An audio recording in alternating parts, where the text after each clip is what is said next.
Bonjour à tous, avec l'aide de Dieu, nous allons étudier une sikha du Rabbi sur la fête de Shavuot, du volume 23 de l'Écouté Sichot, la deuxième sikha. Le Rabbi va nous parler de la particularité de la fête de Shavuot, que ce soit comme on la retrouve dans le Talmud, dans la Gemara, ou bien comme on la retrouve dans le Shulchan Aruch, dans le code de la loi juive.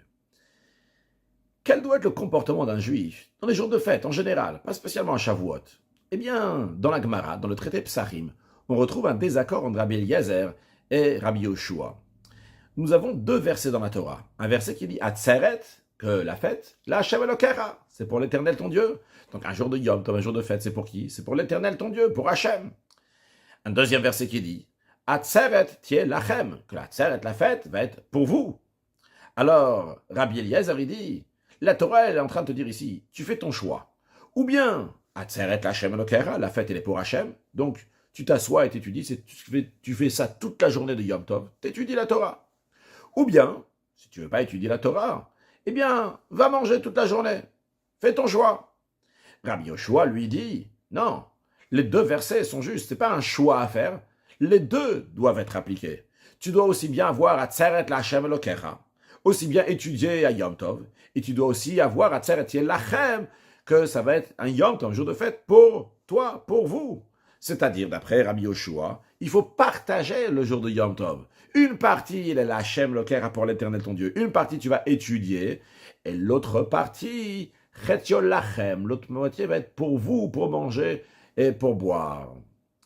Mais la Gemara a dit, attention, ce désaccord-là entre Rabbi Eliezer et Rabbi Yoshua, il est uniquement pour les fêtes en général. Mais en ce qui concerne la fête de Shavuot, Kulam Modim Batzeret. Tout le monde, aussi bien Rabbi Eliezer comme Rabbi Yoshua, c'est-à-dire même Rabbi Eliezer qui dit qu'en général tu peux étudier toute la journée de Yom Tov, de la fête, mais lorsque ça arrive la fête de Shavuot, Rabbi Eliezer il dit, non, moi aussi je suis d'accord avec Rabbi Yoshua quand c'est la fête de Shavuot, la fête du don de la Torah, qu'il faut manger des ba'ina nami lachem, il y a besoin du lachem pour vous.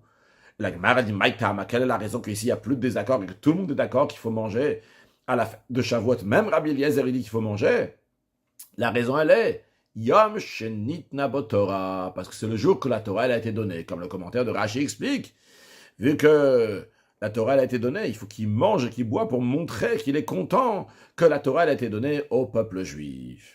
Donc ça, c'est dans la Gemara. Donc encore une fois, dans la Gemara, nous avons un désaccord entre Rabbi Yoshua et Rabbi Eliezer en ce qui concerne les fêtes en général. Est-ce qu'il faut manger ou pas? Que d'après Rabbi Eliezer, c'est pas nécessaire de manger le jour des fêtes, tandis que d'après Rabbi Yoshua, c'est un devoir de manger les jours de fête. Mais en ce qui concerne la fête de Shavuot, tout le monde est d'accord. Même Rabbi Eliezer dira, il faut manger à Shavuot. Mais non, ça c'est dans la Gemara. Dans la Gemara, dans le Talmud, c'est pas la halakha, c'est pas la loi. Comment elle est la loi? La loi, elle est tranchée dans Shulchan Aruch, que mitzvah Yom Tov, la mitzvah de jour de fête, c'est il faut le partager. C'est-à-dire qu'on va faire Chetziol le Bet HaMidrash, la moitié pour l'étude, Bet HaMidrash, l'endroit d'étude, et Chetziol l'Achilosh, l'autre moitié, c'est pour manger et boire. Donc, d'après ça, si on regarde à première vue comme ça, la halakha dans la loi, il n'y a pas de différence entre Shavuot et les autres fêtes, vu que finalement, dans toutes les fêtes, il faut aussi manger. C'est comme ça écrit dans Shulchan Aruch, c'est comme ça qu'il faut appliquer, comme ça il faut se comporter. Le Rabbi dit non. Malgré cela, malgré le fait que dans toutes les fêtes, on nous dit qu'il faut Chetziol Lachem, la moitié pour vous, il faut manger, mais il y a quand même une différence entre Shavuot et les autres fêtes. Pourquoi? Dans les autres fêtes, et d'ailleurs en Shabbat aussi, la loi, elle est que quelqu'un qui a fait un mauvais rêve, il a le droit de jeûner. C'est-à-dire, à l'époque, celui qui avait fait un mauvais rêve, par exemple, c'est ramené quelqu'un qui a rêvé que ses dents sont tombées, bien qu'il a rêvé Chas Shalom à Sefer Torah, et tombé au Chas Shalom aussi pour ses dents, eh bien, etc., des choses comme ça, eh bien, il jeûne. Mais pour que le jeûne va annuler ce mauvais rêve, eh bien, il fallait jeûner le lendemain du rêve. C'est-à-dire que si la personne elle est arrivée hier soir, il doit jeûner aujourd'hui, pas plus tard. Donc, s'il a fait un mauvais rêve vendredi soir, ou bien la nuit de Yom Tov, eh bien, le lendemain, il a le droit de jeûner ce Tanit Chalom. Pourquoi? Quelle est la raison? Shabbat, Yom Tov, il faut y avoir le Oneg Shabbat, le plaisir de Shabbat, le Oneg de Yom Tov, le plaisir de Yom Tov. Malgré ça, il a le droit. Pourquoi? Parce que Nafshoa Gumal Chalomo, son âme est triste, il a du mal pour le mauvais rêve qu'il a fait. Donc le fait qu'il va jeûner, c'est Oneg Gulo, c'est son plaisir, ça sera son kiff aujourd'hui de jeûner, il sera content d'avoir jeûné, ça va l'apaiser comme ça. Ça lui enlève son mauvais rêve. Donc ça, c'est dans tous les Shabbats et Yom Tov. Shavuot, il y a une particularité. À Shavuot, c'est interdit de faire aucun jeûne. Même le jeûne, Tanit Chalom, ce jeûne-là pour le rêve, c'est interdit. Pourquoi? Parce qu'il faut manger et boire pour montrer qu'il est content que la Torah a été donnée au peuple juif. Ce jour-là, la fête de Shavuot. Donc Shavuot, il n'y a pas seulement l'obligation d'un plaisir en général, parce que son plaisir peut être de jeûner, faire le jeûne, comme ça, il a apaisé du mauvais rêve qu'il a fait. Eh bien, le fait de Shavuot, il n'y a pas juste un plaisir en général, il y a le devoir de manger. Il faut manger pour montrer qu'il est content que la Torah a été reçue. Bien, donc ça c'est dans la halakha. Donc on voit que, pas seulement dans la Gemara, il y a cette idée-là que Kulam Modim, que tout le monde est d'accord, que Tseret Ba'inan Amilachem, que le jour de Shavuot, il y a besoin de l'achem, de vous que vous allez manger. Même dans Shulchan Aruch, il y a quand même une différence. Les autres fêtes, il y a une possibilité que la personne va jeûner, et il est encore dans les règles. Par contre, la fête de Shavuot, il n'y a pas. C'est impossible de ne pas manger. Tu dois manger à la fête de Shavuot. Alors là, le rabbi demande une question, il dit a priori, c'est très étonnant. Les fêtes de Pessah et Sukkot, sans souvenir essentiellement des bienfaits matériels que Dieu nous a fait. Voyons Pessah. Pessah, on remercie Hachem de la liberté qu'il nous a donnée. On était des esclaves en Égypte. Et waouh, on est sorti d'Égypte, on est devenu libre, extraordinaire. C'est notre corps qui a été sauvé. De même à Sukkot, c'est quoi ces Sukkot que Dieu il a donné au peuple juif? C'est Anané à Kavod, c'est les nuées de gloire qui entouraient le peuple juif pour pas que le soleil va frapper sur les juifs. Donc on voit que c'est des bienfaits matériels qu'il y a eu à Pessah et Sukkot. Et pourtant, quand ça arrive, Pessah et Sukkot, il y a une possibilité que quelqu'un va avoir un oneg, un plaisir, en jeûnant, en faisant son jeûne pour le mauvais rêve, sans faire de repas matériel, en jeûnant. Et quand ça arrive Shavuot, Yom Shenit Nabotora, le jour que la Torah a été donnée. Toute l'idée de donner la Torah, c'est quoi? C'est un chesed ruchni, c'est une bonté spirituelle. Eh bien, on te dit, tu sais, là, le oneg, le plaisir, la joie de Yom Tov, toujours, doit être en mangeant matériellement. Tu ne peux même pas faire un jeûne pour un mauvais rêve. Pourquoi? Yom Shenit Nabotora, la Torah a été donnée un instant. Le Yom Shenit Nabotora, la Torah a été donnée, au contraire, c'est la Torah qui a été donnée, c'est spirituel. Tu peux faire un plaisir spirituel. Non. Quand ça arrive Shavuot, le jour où la Torah a été donnée, justement, parce que la Torah a été donnée, un plaisir matériel. Où est la logique ici? C'est pas compréhensible. C'est bête. Pour comprendre cela, le rabbi nous dit, mettons de côté ça, voyons quelque chose d'autre qui est dans le même esprit, et après on va revenir sur ça. Voyons d'abord l'explication, les critères du devoir, du plaisir de Shabbat et Yom Tov. Shabbat et Yom Tov, il y a un onek Shabbat et Yom Tov. Quel est le gader de ce chiyuv-là? Eh bien, le chiyuv, le devoir du plaisir Shabbat et Yom Tov, c'est manger et boire. C'est d'ailleurs la raison pour laquelle, bien que nous avons dit avant que c'est permis de faire un jeûne pour un mauvais rêve le jour de Shabbat et Yom Tov, malgré ça, celui qui a jeûné le jour de Shabbat parce qu'il a fait un mauvais rêve vendredi soir, eh bien, il doit jeûner après dimanche pour annuler le rêve, pour pardonner le fait qu'il n'a pas mangé le jour de Shabbat. Parce que Bitel Ikar Oneg Shabbat, il a annulé l'essentiel du Oneg Shabbat. L'essentiel du Oneg Shabbat, c'est pas jeûner. L'essentiel du Oneg Shabbat, c'est manger. Encore plus que ça. Même la permission de jeûner Shabbat et Yom Tov, c'est uniquement pour Tanit Halom, pour un mauvais rêve, ou bien, on va bien rajouter entre parenthèses, quelqu'un que c'est mauvais, ça lui fait souffrir de manger le jour de Shabbat. Mais c'est interdit de faire un jeûne pour une autre raison, même si c'est un jeûne pour tchouva, pour chassidut, la personne, elle veut se rapprocher à Kadosh Baruch Hu encore plus en faisant un jeûne comme ça, et il a un plaisir même de ça. Il n'a pas le droit. Pourquoi? Il n'a pas le droit de changer le oneg, le plaisir que les chachamim, les sages, ont fixé, donc faire 3 repas pendant Shabbat. Il n'a pas le droit de le changer avec un autre plaisir, que c'est pas nécessaire qu'il va être pendant Shabbat. S'il veut faire son jeûne de tchouva et chassidut, il doit le faire après Shabbat. Juste une parenthèse, d'ailleurs, l'Admour Hazaka dans le Tanya, il dit, il ne faut pas faire des jeûnes aujourd'hui. Aujourd'hui, il faut donner la tzedaka plutôt que jeûner. En tous les cas, le Rabbi dit, il faut comprendre, vu que la loi du oneg, c'est oneg Shabbat, c'est ça qui nous intéresse, le plaisir du Shabbat. Le oneg, le plaisir, il n'est pas dans le fait de manger même. C'est le oneg, c'est le plaisir qu'il va y avoir. Comme il y a écrit clairement, dans le Shulchan Aruch du Admor HaZaken que mitzvot seudot Shabbat eina ela bishvil oneg. C'est pour le plaisir. C'est pour ça qu'on fait le repas de Shabbat.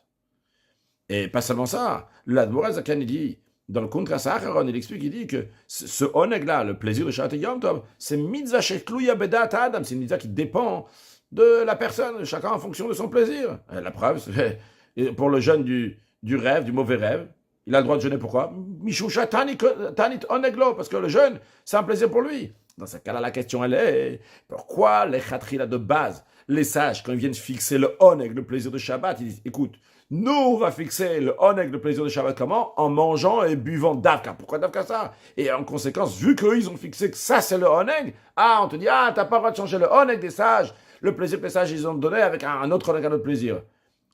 A priori, les sages n'auraient pas dû fixer le oneg dans quelque chose de fixe comme ça, de manger. Et ils auraient dû dire, chacun, fais oneg Shabbat, comme toi tu le sens. C'est quoi ton plaisir à toi? Tu veux manger, tu manges. Toi, tu veux jeûner, vas-y, jeûne. Alors, c'est vrai que le plaisir de la majorité des êtres humains, c'est manger et boire. Et dans manger et boire même, c'est manger de la viande et boire du vin. Mais ça n'oblige pas du tout que chez une minorité, il y a d'autres plaisirs. Comme par exemple ceux qui vont avoir un plaisir de faire un jeûne de tchouva. Et bien pour eux, on dit, non, ça c'est pas un oneg de manger. Malgré ça, tu dois quand même manger. C'est ça, c'est les règles. C'est comme ça qu'il faut faire ce oneg-là. Pourquoi les sages sont fixés? Que le oneg, il va être dans manger. Chacun se fasse plaisir comme il veut le jour de Shabbat. C'est Gimel, le rabbi nous dit l'explication la suivante. La Torah et Mitzvot ont été données au peuple juif. Des âmes dans des corps matériels ici. Dans l'expression de ce que Moshe Rabbeinu l'a dit aux anges, lorsqu'ils sont plaints auprès de Dieu, ils ont dit, qu'est-ce qu'il fait là, Moshe Rabbeinu? Et lorsque Dieu leur a dit qu'il est venu recevoir la Torah, il dit, quoi, Moshe Rabbeinu vient recevoir la Torah? Tu vas mettre ta Torah sur terre? Moshe Rabbeinu l'a argumenté avec eux, en montrant que les 10 commandements, ils parlent pour les êtres humains. Et en ce qui concerne donc le commandement Kabel et avicha vetimecha, honore ton père et ta mère, Moshe Rabbeinu leur a dit, vous avez père et mère, vous n'avez pas père et mère.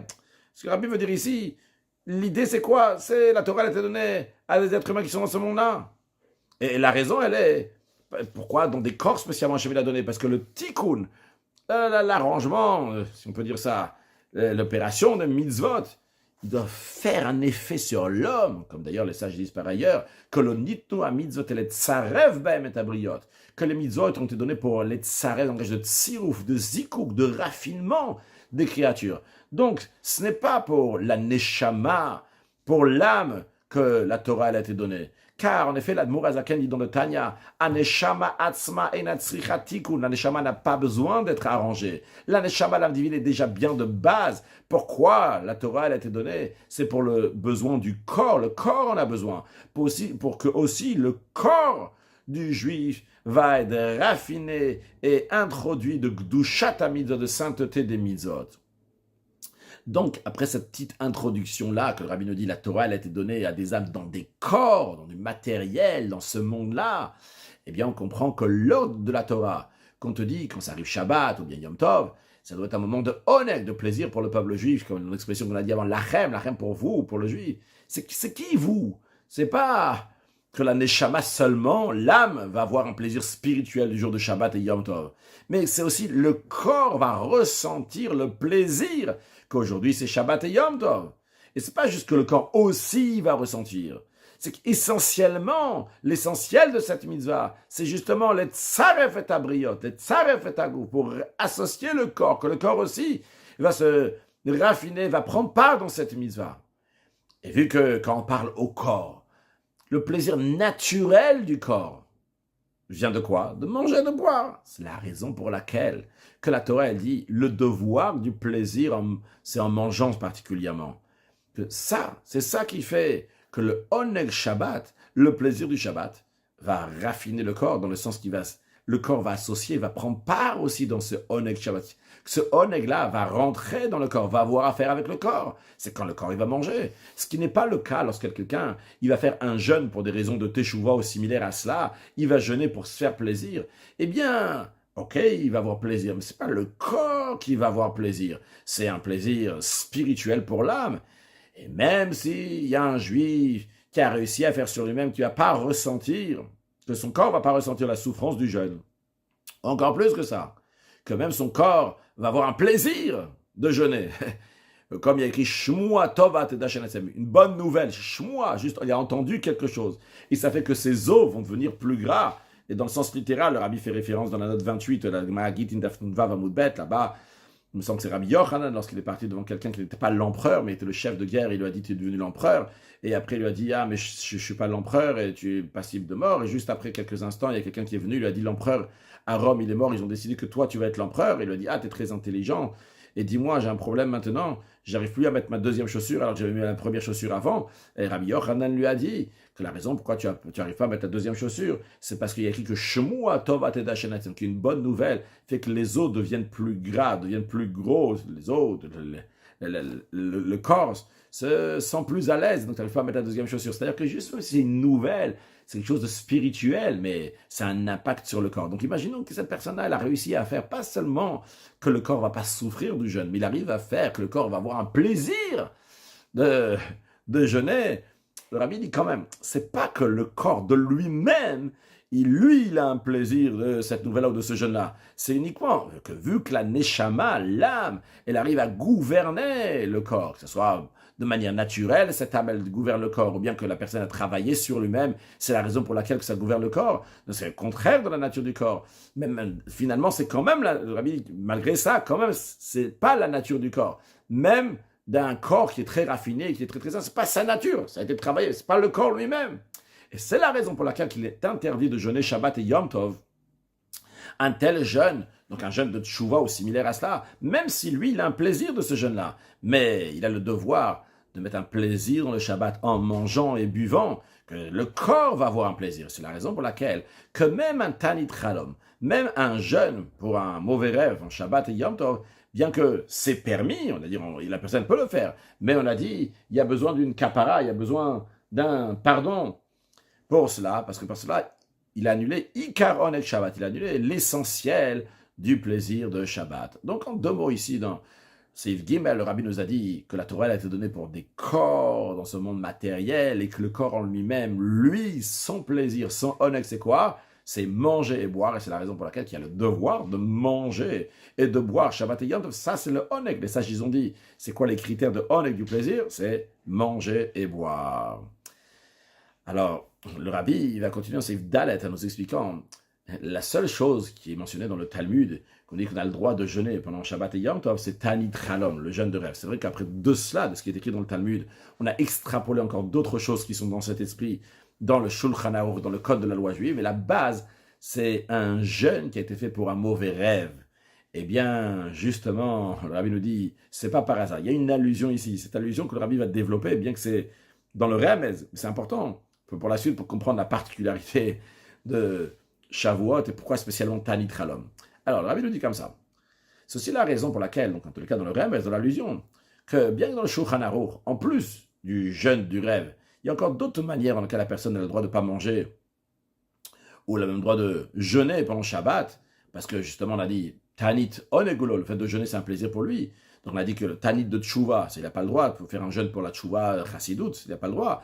Mais quelqu'un que manger c'est mauvais pour lui c'est un plaisir donc de ne pas manger. Ou bien quelqu'un qui a l'habitude de jeûner tous les jours, et le fait de manger Shabbat, c'est une souffrance pour lui parce que c'est un chinois veste, ça change son programme du corps qu'il a l'habitude de ne pas manger.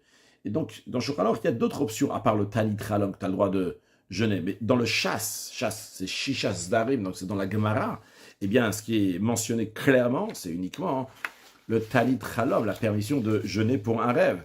Donc, c'est-à-dire que la base d'où on va apprendre les autres manières, les autres permissions de jeûner Shabbat et Yom Tov, la base, c'est quoi? C'est le jeûne du rêve. Alors, le rabbi nous dit de ce dîner, de cette loi-là, on apprend que la mitzvah de Oneg Shabbat et Yom Tov n'est pas un devoir de manger spécialement, mais c'est le Oneg en lui-même. Et si quelqu'un il a un Oneg de ne pas manger, eh bien il a le droit de jeûner. Non, pourquoi les sages ils ont décidé de nous dire uniquement le Tanit Chalom? Après, on va expliquer encore d'autres choses, on va extrapoler encore d'autres choses dans Shulchan Aruch, on va en déduire. Mais pourquoi on parle seulement dans la Gemara de Tanit Chalom, de jeûne pour le rêve? Eh bien, le rabbi nous dit, c'est pour faire une allusion ici, que l'existence d'une telle notion que quelqu'un il va devoir jeûner pendant Shabbat, quelle que soit la raison, Eh bien, ça vient parce que cette personne-là, elle est dans une situation de rêve. Donc, on n'est pas en train d'expliquer ça dans le sens littéral. On est en train de dire, tu fais un ta'anit, tu fais un jeûne pendant Shabbat, parce que tu es dans une situation de chalom. Tu es dans une situation de rêve. Tu es un rêve spirituel.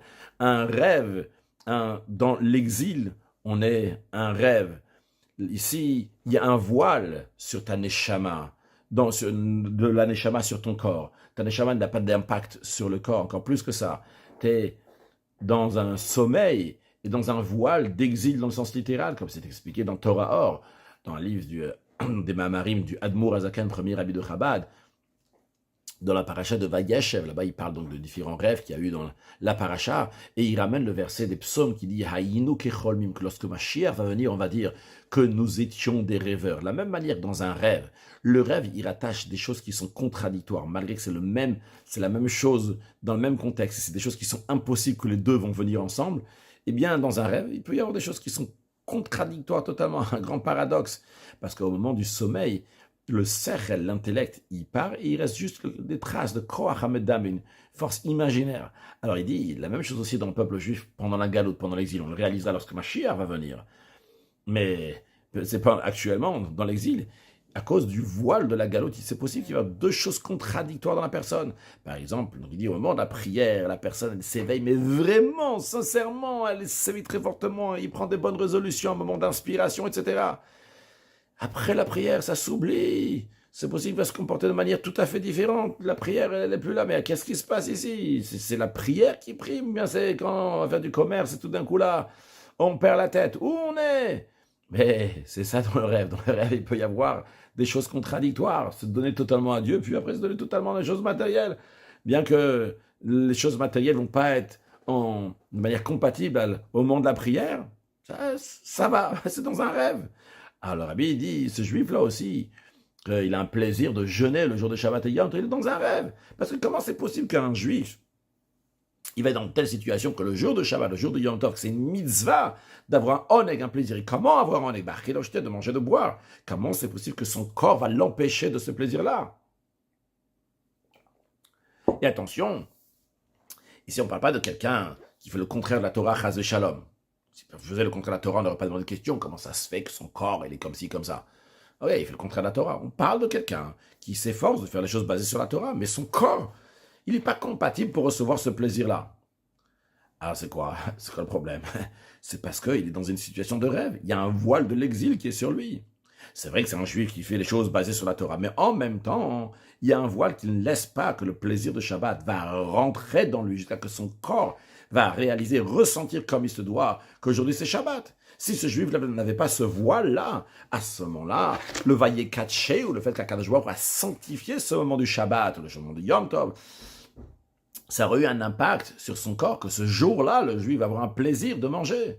Bien qu'en effet, dans les autres jours, il n'y a pas ce plaisir-là de manger. Ok, c'est possible qu'il n'y ait pas ce plaisir les autres jours. Mais justement, vu qu'aujourd'hui c'est le jour de Shabbat, eh bien, tu devrais ressentir, aujourd'hui c'est un jour qui est extraordinaire, hein, que le corps doit ressentir. C'est Shabbat qui amène le plaisir dans tout, de manger et boire.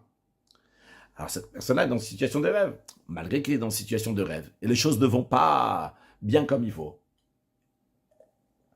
Et vu que la Torah, elle est là pour aider et montrer le chemin à tout le monde, même quand quelqu'un il est dans un rêve, la Torah elle est là pour l'aider. Comme il est dit à propos de la Torah, que la Torah elle est la havdil ben atame ou ben atame, elle est là pour distinguer, elle te dit distinguer entre ce qui est pur et ce qui est impur. A priori, on n'a pas besoin de te dire, c'est-à-dire, ce qui est impur et pur, c'est deux choses qui sont contradictoires. Tu as besoin que la Torah elle te dise que ça c'est la différence, ça c'est noir, ça c'est blanc.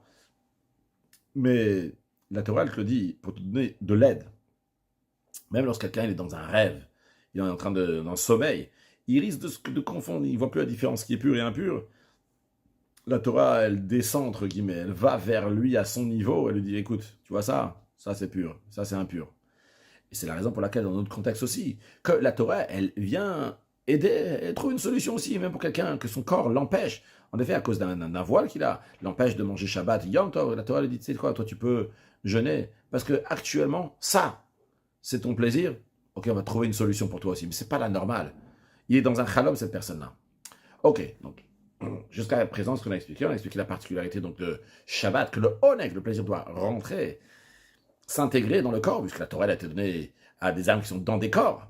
D'un autre côté, on a dit, il y a des fois des gens qui sont dans un chalom, ils sont dans un rêve, ils ne réalisent pas que la sainteté doit rentrer dans le corps, ça n'arrive pas, situation difficile, il est en galoute, il est en exil. Ah, basé sur ces deux séifim, Seif Gimel et Seif Dalet, le rêve va nous dire maintenant dans Seif et on va comprendre la différence entre Shavuot et les autres Yom Tov, les autres jours de fête et Shabbat. Qu'est-ce qui s'est passé à Shavuot? Shavuot, le don de la Torah. La particularité du dévoilement divin au moment de Matan Torah par rapport aux autres dévoilements des autres fêtes. Chaque fête, il y a un certain dévoilement. Mais Matan Torah, le don de la Torah, le dévoilement est rentré dans toute la création du monde. Comme il est écrit dans plusieurs endroits que la voix de Dieu au moment des 10 commandements, don de la Torah, on l'entendait des quatre coins du monde, et d'en haut et d'en bas, à tel point qu'un oiseau n'a pas gazouillé, qu'un bœuf n'a pas meuglé, un taureau n'a pas meuglé. Le monde se taisait et attendait. Silence total, que la voix de Dieu a pénétré partout, encore plus que ça. C'est pas juste que la voix de Dieu a assommé tout ce qu'il y avait dans le monde qui s'est tué, mais encore plus que ça. La voix des 10 commandements s'est intégrée, elle est rentrée, elle a pénétré même le minéral qu'il y a dans le monde. Comme le rabbi fait référence à une autre sikha dans l'écoute Sirot Chalek Dalet, dans Parashat Vayet Hanan. Là-bas, dans la sikha, il ramène le verset qui dit « Kol gadol v'lo yasaf » qu'il y a une grande voix de Dieu et qui n'avait pas d'écho. Et c'est quoi l'idée que la voix de Dieu n'avait pas d'écho, a priori? C'est quelle est la grandeur? Quand il y a une voix forte, il y a un écho. Si la voix de Dieu n'avait pas d'écho, a priori, elle n'est pas si forte que ça. Le rabbi dit au contraire. L'écho, en général, il vient quand ta voix, elle atteint quelque part. Et elle revient parce qu'elle n'a pas pénétré dans l'endroit qui est en face de toi. Par contre, lorsque c'était la voix de Dieu, au moment du don de la Torah, la voix de Dieu a pénétré toute la matière. C'est pour ça qu'il n'y avait pas d'écho.